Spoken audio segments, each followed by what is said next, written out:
નમસ્કાર મિત્રો મહત્વની હેડલાઇન્સ ઉપર નજર નાખીએ તો રાજ્ય સરકારનો મોટો નિર્ણય સામે આવ્યો છે। વાત છે શ્રમિકોની, ત્યારે આગળ વાત થશે કિસતવાડ એન્કાઉન્ટર, એક આતંકીને ઠાર કરવામાં આવ્યો છે।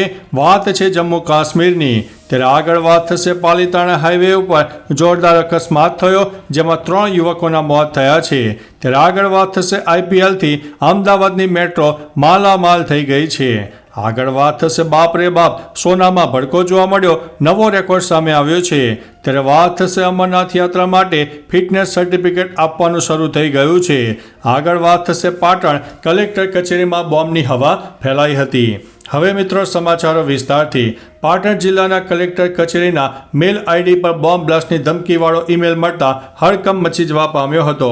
ઈમેલમાં બપોરે 3 વાગ્યા સુધી કલેક્ટર કચેરીમાં બ્લાસ્ટ થવાની શક્યતા દર્શાવવામાં આવી હતી। 3 વાગ્યા સુધી કોઈ દુર્ઘટના ન બનતા તંત્રએ રાહતનો શ્વાસ લીધો। આ સાથે કલેક્ટર કચેરીના આસપાસની સુરક્ષામાં વધારો કરી દેવામાં આવ્યો। ધમકીના પગલે હજુ પણ કલેક્ટર કચેરીમાં બોમ્બ સ્ક્વોડ દ્વારા તપાસ કરવામાં આવી રહી હતી। મિત્રો, અન્ય મહત્વના સમાચારની વાત કરીએ તો અમરનાથ યાત્રા માટે ફિટનેસ સર્ટિફિકેટ આપવાનું શરૂ। આ વર્ષે 3 જુલાઈથી 9 ઓગસ્ટ સુધી 39 દિવસ સુધી પવિત્ર અમરનાથ યાત્રા ચાલશે। અમરનાથ યાત્રા માટે ફિટનેસ સર્ટિફિકેટ આપવાનું શરૂ કરવામાં આવ્યું છે। યાત્રામાં જવા માટે ફિટનેસ સર્ટિફિકેટને ફરજિયાત કરાયો છે। સુરતમાં નવી સિવિલ અને પાલિકા સ્મીમેર હોસ્પિટલમાં ફિટનેસ સર્ટિફિકેટ આપવામાં આવી રહ્યા છે। હેલ્થ સર્ટિફિકેટ કઢાવવા આવતા વ્યક્તિએ લેબોરેટરીમાં યુરિન તપાસ ફરજિયાત કરાવવાનું રહેશે। મિત્રો, અન્ય મહત્વના સમાચારની વાત કરીએ તો બાપ રે બાપ, સોનામાં ભડકો, નવો રેકોર્ડ સામે આવ્યો છે। સોનાના ભાવે નવો રેકોર્ડ બનાવ્યો છે। India Boolean and jewellers association અનુસાર 24 કેરેટ સોનાના 10 ગ્રામનો ભાવ 2913થી વધીને 93074 થયો છે। અગાઉ 10 ગ્રામનો ભાવ 90161 હતો, તો 1 કિલો ચાંદીનો ભાવ 1958 રૂપિયા વધીને 92627 રૂપિયા પ્રતિ કિલો થઈ ગયો છે।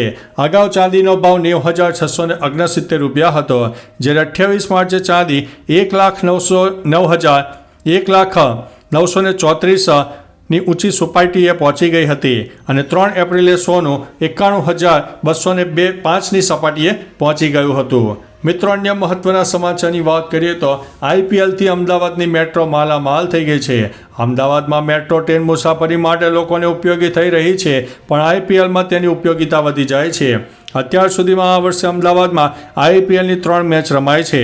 દરમિયાન મેટ્રો ટ્રેનમાં 62,000 મુસાફરોએ સવારી પણ કરી હતી। મુસાફરોની આવી સંખ્યા વધતા મેટ્રોને 25 માર્ચના દિવસે 21.19 લાખ, તો 29 માર્ચે 26.57 લાખ અને 9 એપ્રિલે રોજ 23.56 લાખ રૂપિયાની આવક થઈ છે। મિત્રો, અન્ય મહત્વના સમાચારની વાત કરીએ તો પાલીતાણા હાઈવે ઉપર અકસ્માત, 3 યુવકોના થયા છે મોત। ભાવનગર પાલીતાણા હાઈવે પર સોનપરી ગામ નજીક બાઇક ટ્રક પાસે ઘૂસતા ગોજારો અકસ્માત થયો, જેમાં થોરાડી ગામના 3 યુવકો કમલેશ, દીપક અને રાહુલ વાઘેલાનું મોત થયું। ટ્રકમાં પાર્કિંગ લાઇટ કે રેડિયમ ન હોવાથી પરિવારે બેદરકારીના આક્ષેપ કર્યા છે। બાઇક પર 3 યુવકો પાલીતાણા જઈ રહ્યા હતા, ત્યારે ગુરુવારે મોડી રાત્રે અકસ્માત થયો હતો। મિત્રો, અન્ય મહત્વના સમાચારની વાત કરીએ તો કિસતવાડ એન્કાઉન્ટર, એક આતંકીને ઠાર કરવામાં આવ્યો છે। જમ્મુ અને કાશ્મીરના કિસતવાડમાં ગુરુવારથી ચાલી રહેલા એન્કાઉન્ટરમાં સુરક્ષા દળોએ એક આતંકવાદીને ઠાર કર્યો છે। કિસતવાડ અને ઉધમપુરમાં સુરક્ષા દળો અને આતંકવાદીઓ વચ્ચે અથડામણ ચાલુ હતી। માહિતી મળતા સુરક્ષા દળોએ સર્ચ ઓપરેશન હાથ ધર્યું। આ સમય દરમિયાન લગભગ 5 આતંકીઓને ઘેરી લેવામાં આવ્યા હતા। સુરક્ષા દળો અને તેમની વચ્ચે અથડામણ જોવા મળી હતી।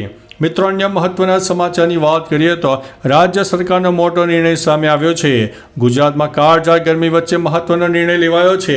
શ્રમ આયોગે શ્રમિકોને બપોરના સમયગાળા દરમિયાન કામ ન કરાવવાનો આદેશ આપ્યો છે। જૂન 2025 સુધી આ નિયમનો અમલ કરવાનો રહેશે।